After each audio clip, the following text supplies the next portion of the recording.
ಬೆಂಗಳೂರಿಗೆ ಅಕ್ರಮವಾಗಿ ಬಾಂಗ್ಲಾದೇಶದಿಂದ ನುಸುಳಿಕೊಂಡು ಬಂದು ಭಾರತದ ಗಡಿಯನ್ನ ದಾಟಿ ಕರ್ನಾಟಕಕ್ಕೆ ಬಂದು ಕರ್ನಾಟಕದ ಬೆಂಗಳೂರಿನಲ್ಲಿ ನೆಲೆಸಿರುವಂತಹ ಬಾಂಗ್ಲಾದೇಶಿಗರು ಈಗ ಬೆಂಗಳೂರಿಗೆ ಕಂಟಕವಾಗಿ ಪರಿಣಮಿಸಿದ್ದಾರೆ.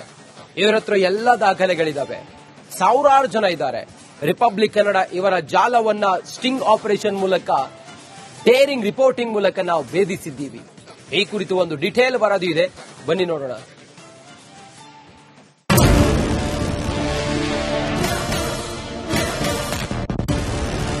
ಬೇಟೆ ಇದು ಅಂತಿಂತ ಬೇಟೆಯಲ್ಲ, ಅಕ್ರಮವಾಸಿಗಳ ಮಹಾ ಬೇಟೆ. ನಿಮ್ಮ ರಿಪಬ್ಲಿಕ್ ಕನ್ನಡ ಅಕ್ರಮ ಬಾಂಗ್ಲಾದೇಶಿಗಳ ವಿರುದ್ಧ ಸಮರ ಸಾರಿದೆ. ಭಾರತಕ್ಕೆ ನುಸುಳಿಕೊಂಡು ಬಂದ ಬಾಂಗ್ಲಾ ವಲಸಿಗರನ್ನ ಹುಡುಕಿ ಬೇಟೆಯಾಡ್ತಾ ಇದೆ. ಕಗ್ಗಲಿಪುರ ಬಳಿಕ ರಿಪಬ್ಲಿಕ್ ಕನ್ನಡ ಮತ್ತೊಂದು ಡೇರಿಂಗ್ ಸ್ಟಿಂಗ್ ಆಪರೇಷನ್ ಮಾಡಿದೆ.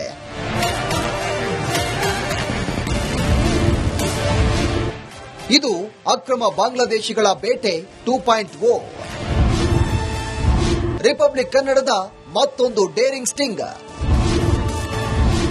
ಅಕ್ರಮ ಬಾಂಗ್ಲಾದೇಶಿಗಳು ಎಕ್ಸ್ಪೋಸ್. ಬೆಂಗಳೂರಿನ ಕನಕಪುರ ಮುಖ್ಯ ರಸ್ತೆಯಲ್ಲಿ ಅಕ್ರಮ ಬಾಂಗ್ಲಾದೇಶಿಗಳ ಜಾಲವನ್ನು ನಿಮ್ಮ ರಿಪಬ್ಲಿಕ್ ಕನ್ನಡ ಬಯಲಿಗೆಳೆದಿತ್ತು. ಕಗ್ಗಲಿಪುರ ಪೊಲೀಸ್ ಠಾಣೆ ವ್ಯಾಪ್ತಿಯಲ್ಲಿ ಬಾಂಗ್ಲಾದೇಶಿಗಳು ನೆಲೆಯೂರಿರುವುದನ್ನ ಎಕ್ಸ್ಪೋಸ್ ಮಾಡಿತ್ತು. ಇದು ಜಸ್ಟ್ ಟ್ರೈಲರ್ ಅಷ್ಟೇ, ಅಸಲಿ ಪಿಕ್ಚರ್ ಇನ್ನೂ ಬಾಕಿ ಇದೆ. ನಾವೀಗ ತೋರಿಸೋ ಸ್ಟೋರಿ ಇಡೀ ಬೆಂಗಳೂರನ್ನೇ ಬೆಚ್ಚಿ ಬೀಳಿಸುತ್ತೆ. ಮಾದನಾಯಕನಹಳ್ಳಿಯಲ್ಲಿ ಅಕ್ರಮ ಬಾಂಗ್ಲಾದೇಶಿಗಳು. ಕಗ್ಗಲಿಪುರ ಬಳಿಕ ನಿಮ್ಮ ರಿಪಬ್ಲಿಕ್ ಕನ್ನಡ ಮಾದನಾಯಕನಹಳ್ಳಿಯಲ್ಲಿ ಡೇರಿಂಗ್ ಸ್ಟಿಂಗ್ ಆಪರೇಷನ್ ಮಾಡಿದೆ. ಭಾರತಕ್ಕೆ ನುಸುಳಿಕೊಂಡು ಬಂದ ಅಕ್ರಮ ಬಾಂಗ್ಲಾದೇಶಿಗಳು ಮಾದನಾಯಕನಹಳ್ಳಿಯಲ್ಲಿ ರಾಜಾರೋಷವಾಗಿ ನೆಲೆಯೂರಿರುವುದನ್ನ ಬಯಲಿಗೆಳೆದಿದೆ.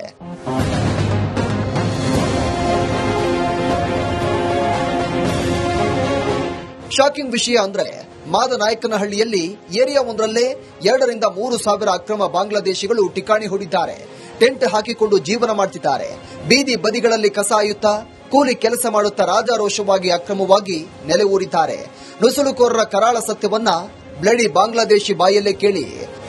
उधर उधर से आते हो ना, इधर काम के लिए वो बुलाते हैं, पैसा देते हैं कि नहीं? काम पैसे हेल्थ चेकअप को सब देता है। हाँ वो सब नहीं देता, वो पगार बात करता है 400-500 में चला जाता है, काम करता है बस। हाँ कितना लोग है इधर बांग्ला का?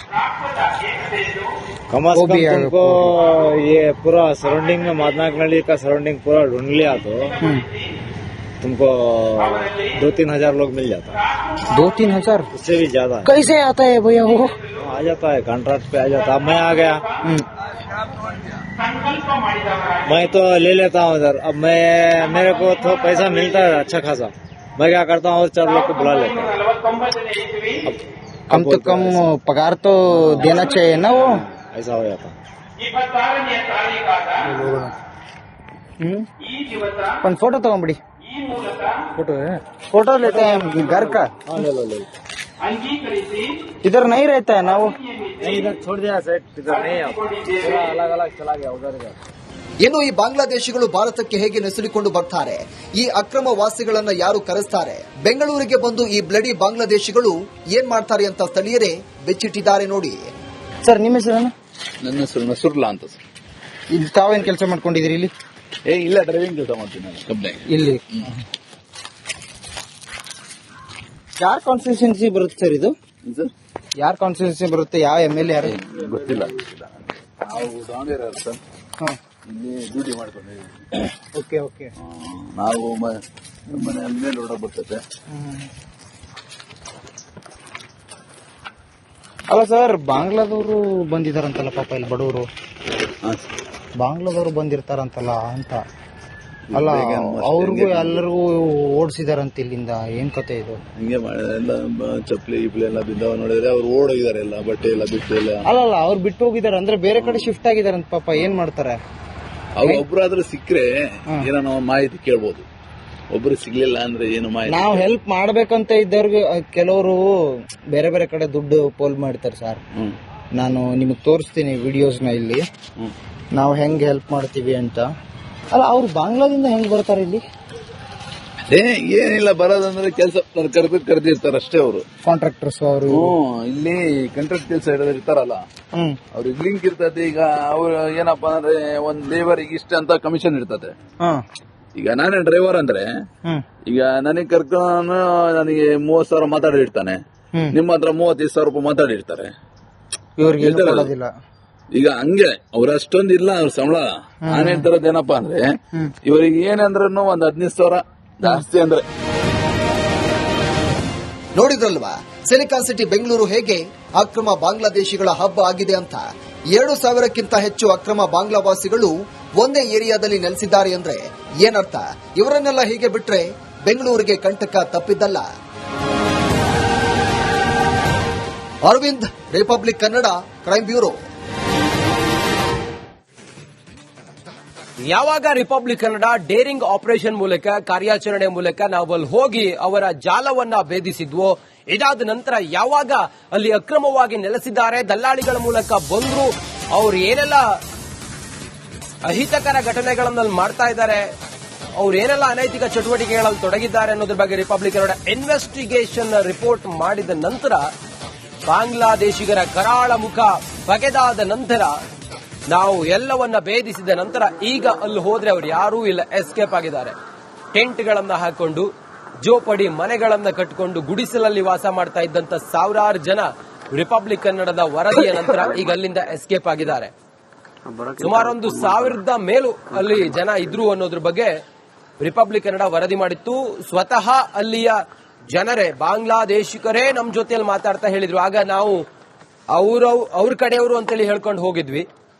ಆದ್ರೆ ರಿಪಬ್ಲಿಕ್ ಕನ್ನಡದಲ್ಲಿ ಸುದ್ದಿ ಪ್ರಸಾರ ಆದ ನಂತರ ಈಗ ಬಾಂಗ್ಲಾದೇಶದ ಅಕ್ರಮವಾಗಿ ಬಂದಂತ ನಿವಾಸಿಗಳು ಇಲ್ಲಿಂದ ಈಗ ಎಸ್ಕೇಪ್ ಆಗಿದ್ದಾರೆ. ಅವರು ಜೋಪಡಿಗಳೆಲ್ಲ ಹೇಗಿದೆ ನೋಡಿ, ಮನೆ ಮಠ ಎಲ್ಲ ಖಾಲಿ ಮಾಡ್ಕೊಂಡು ಹೋಗಿದ್ದಾರೆ.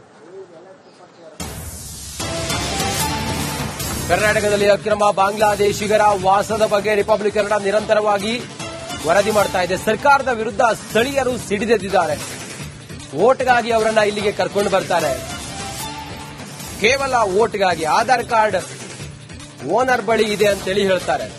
ಇವರ ಆಧಾರ್ ಕಾರ್ಡ್ ಓನರ್ ಬಳಿ ಯಾಕಿರುತ್ತೆ, ಒರಿಜಿನಲ್ ಯಾಕೆ ಕೊಡ್ತಾರೆ, ಕೂಡಲೇ ಅವರನ್ನ ಇಲ್ಲಿಂದ ಹೊರಗೆ ಹಾಕಬೇಕು. ರಿಪಬ್ಲಿಕ್ ಕನ್ನಡದ ಮೂಲಕ ಆ ಸುತ್ತಮುತ್ತ ಜನ ಇದ್ರಲ್ಲ, ಸ್ಥಳೀಯರೆಲ್ಲ ಆತಂಕಕ್ಕೊಳಗಾಗಿದ್ದಾರೆ. ಮತ್ತೆ ಸರ್ಕಾರದ ವಿರುದ್ಧ ಕಿಡಿಕಾರ್ತಾ ಇದ್ದಾರೆ. ಒಬ್ಬ ಅವ್ರು ಬಂದಾಗ ನಿಮ್ದು ಯಾವ ದೇಶ ಏನು ಎತ್ತ ಅಂತ ನಾನು ಕೇಳ್ತಾನೆ ಇರ್ತೀನಿ. ಅವ್ರು ಹೇಗೆ ಹೇಳಿದ್ರೆ ನಮ್ ದೇಶನೇ ಅಂತಾನೆ ಹೇಳ್ತಾರೆ. ಅವ್ರ ಆಧಾರ್ ಕಾರ್ಡ್ ನೋಡಿದ್ರೆ ಅವ್ರು ತೋರ್ಸೋದಿಲ್ಲ. ನಾನು ಸುಮಾರು ಜನ ಕೇಳಿದೀನಿ. ಅವರು ಇಲ್ಲಿ ನುಸುಳ್ಕೋರೆ, 100% ನುಸುಳ್ಕೋರೆ. ಅವರು ಸುಳ್ಳು ಹೇಳ್ತಾರೆ ಸರ್. ಅವ್ರ ಹತ್ರ ಎಲ್ಲ ಇರುತ್ತೆ. ಅವರು ನೀವು ದಯವಿಟ್ಟು ಅವ್ರ ಬಗ್ಗೆ ಸ್ವಲ್ಪ ಆಕ್ಷನ್ ತಗೋಬೇಕು ಅಂತೇಳಿ ಸರ್ಕಾರನೇ ಸಹ ಇದಕ್ಕೆ ಕುಮ್ಮಕ್ ಕೊಡ್ತಾ ಇದೆ ಸರ್. ಇದಕ್ಕೆ ಅವರು ನಮಗ್ ಬೆಲೆ ಕೊಡ್ತಾ ಇಲ್ಲ, ಬೇರೆ ದೇಶದಿಂದ ಬಂದವರಿಗೆ ಬೆಲೆ ಕೊಡ್ತಾ ಇದಾರೆ. ಅಲ್ಲ, ನನ್ನ ಪ್ರಶ್ನೆ ಏನ್ ಗೊತ್ತಾ, ಇವ್ರು ಕೋಲ್ಕತ್ತಾದವರೇ ಆದ್ರೆ ಇವ್ರ ಹತ್ರ ಆಧಾರ್ ಕಾರ್ಡ್ ಇರಬೇಕಿತ್ತು. ಹೌದು, ಓನರ್ ಹತ್ರ ಯಾಕೆ ಆಧಾರ್ ಕಾರ್ಡು? ಹಂಗಂದ್ರೆ ಓನರ್ ಇಲ್ಲಿಯ ಆಧಾರ್ ಕಾರ್ಡ್ ನ ಮಾಡಿಸಿ ಕೊಡೋದು ಅನ್ಸುತ್ತೆ. ಇರ್ಬೋದೇನೋ, ಗೊತ್ತಿಲ್ಲ ಸರ್. ಅದ್ ನನಗೆ ಅದ್ ಮಾಹಿತಿ ಇಲ್ಲ. ಓನರ್ ಹತ್ರ ನಮ್ಮ ಆಧಾರ್ ಕಾರ್ಡ್ ನಮ್ಮ ಹತ್ರ ಇರಬೇಕು. ಓನರ್ ಹತ್ರ ಕೂಡ ಅಂತ ಸಿಟಿ ಇರಲ್ಲ. ನಮ್ಮ ಆಧಾರ್ ಕಾರ್ಡ್ ಕೊಡಪ್ಪ, ನಿನ್ನ ಆಧಾರ್ ಕಾರ್ಡ್ ಕೊಡ ಅಂದ್ರೆ ಟಕ್ ಅಂತ ತೋರಿಸಬೇಕು. ಈಗ ನನ್ ಕೇಳಿದ್ರೆ ನಾನು ತೋರಿಸ್ತೀನಿ. ಅವ್ರು ಯಾಕೆ ಓನರ್ ಕೈ ಕೊಟ್ಟಿದಾರ ನನಗೆ ಗೊತ್ತಿಲ್ಲ. ಇಲ್ಲಿ ಇನ್ನ ಎಷ್ಟು ಜನ ಇರಬಹುದು? ನನಗೆ ಗೊತ್ತಿರೋ ಮಾಹಿತಿ ಇದೊಂದು ನೋಡಿದೀನಿ. ಇವರೇ ಹೇಳಿದ್ರ ಇನ್ನೂ ಸೊಬ್ಬು ಸಿಕ್ಕಾಪಟ್ಟೆ ಜಾಸ್ತಿ ಇದೆ ಅಂತ ಹೇಳಿದ್ರೆ ಅವ್ರನ್ನ ಕೇಳಿದ್ರೆ ಗೊತ್ತಾಗುತ್ತೆ ಎಲ್ಲೆಲ್ಲಿ ಮಾಹಿತಿ ಇದೆ ಅಂತೇಳಿ. ಅವ್ರನ್ನ ಕೇಳಿದ್ರೆ ಗೊತ್ತಾಗ್ತದೆ. ಈ ಹಿಂದೆ ಅಂದ್ರೆ ತಾವು ಕೂಡ ಕೇಳಿದಾಗ ಯಾರು ಕೂಡ ಆಧಾರ್ ಕಾರ್ಡ್ ನ ಕೊಟ್ಟಿಲ್ಲ ಅಂತ ತಾವು ಹೇಳ್ತಾ ಇದ್ರಿ. ಅದ್ರ ಬಗ್ಗೆ ಏನ್ ಹೇಳ್ತೀರಿ ಸರ್? ಕೊಡಲ್ಲ ಸರ್, ಅವರು ನಮಗೆ ಕೊಡೋದೇ ಇಲ್ಲ. ಇನ್ ಜಾಸ್ತಿ ಕೇಳಿದ್ರೆ ಸೀದಾ ಓಡೋಗ್ಬಿಡ್ತಾರೆ, ಇಲ್ಲ ಅಂತಂದ್ರೆ ಗಲಾಟೆ ಮಾಡ್ತಾರೆ. ಎರಡೇ ಆಗೋದು, ಇನ್ನೇನು ಕೊಡಲ್ಲ ಅವರು. ಈಗ ನೀವೇ ಕೇಳಿದ್ರಲ್ಲ, ಈಗ ನೀವೇ ಕೇಳಿದ್ರೆ ನಿಮಗೆ ಕೊಟ್ರ ಅವರು? ಓನರ್ ಹತ್ರ ಕೊಡ್ತೀನಿ, ಓನರ್ ಹತ್ರ ಇದೆ ಅಂತಾರೆ. ಓನರ್ ಹತ್ರ ಯಾಕೆ ಇರ್ತದೆ ಅದು ಆಧಾರ್ ಕಾರ್ಡ್? ನಮ್ಮ ಆಧಾರ್ ನಮ್ಮ ಹತ್ರ ಇರಬೇಕು. ಬೇರೆಯವ್ರ ಹತ್ರ ಕೊಡೋ ಅಂತ ನೆಸಿಟಿ ಏನಿದೆ? ಇದೆಯಾ ಇಲ್ವ ಅಂತ ಯಾರಿಗ್ ಗೊತ್ತು? ನೀವು ಪರಿಶೀಲನೆ ಮಾಡ್ಬೇಕು. ಅದನ್ನ ಸರ್ಕಾರ ಪರಿಶೀಲನೆ ಮಾಡಬೇಕು. ಅವ್ರು ಮಾಡಲ್ಲ. ಯಾಕೆ? ಅವರು ವೋಟರ್ ಇದಕ್ಕೆ ಟೈಮಿಗೆ, ಎಲೆಕ್ಷನ್ ಟೈಮಿಗೆ ಅವ್ರಿಗೆ ಯೂಸ್ ಆಗ್ತದೆ. ಹಂಗಾಗಿ ಸರ್ಕಾರನೇ ಅವರಿಗೆ